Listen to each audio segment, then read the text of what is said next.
The material presented in this lesson is intended for all pre-licensed students, life, health, property, casualty, and personal lines insurance. Other areas of the course have been highly conceptual and presented you with an if this, then what type of question on the exam. For instance, you may see something like this on the test. If an insured cancels their policy and has paid an entire year of premium in advance, what actions may the carrier take? These types of questions require the student to understand the processes involved with the content. Instead, this lesson concentrates on terminology and definitions, which are presented on the exam within questions like, a domestic insurer would be best defined as which of the following? Or, a producer wishes to sell a non-admitted insurer. What type of license would have to be obtained? We'll start out with terms commonly used in the industry that will likely be part of your everyday language. In looking at concerns such as risk management concepts, it's important to know the terminology.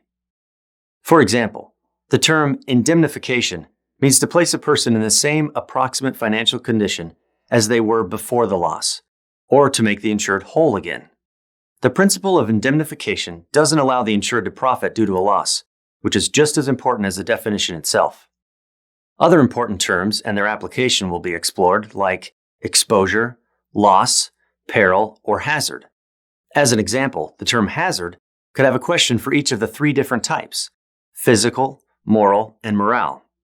So it's not only important to know what a hazard is, but the different types as well. And how does a carrier handle risk? What are the elements that make a risk insurable? What kind of data and statistics do insurance companies use to analyze losses and how much premium to charge?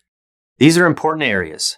They control not only how insurers determine whether a risk is insurable, but assist in calculating a carrier's potential losses and profitability. The lesson continues with a look at different types of insurers, the markets to which they apply, and the license requirements for each type. The course includes information on Lloyd's of London, which is really the start of modern insurance.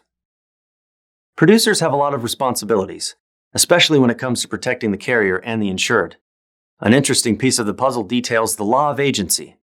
This defines who you actually work for, the client, or the insurance company, or both. We discuss how important it is, for both legal and ethical reasons, to take care of the obligations you have towards your clients and carriers. The lesson concludes with a deep look at how legal interpretations have affected the insurance industry. We review how certain insurance provisions have been tested in the courts and how statements made on insurance applications are viewed legally. Then we'll examine insurance fraud and what is known as waiver and estoppel. Here we go.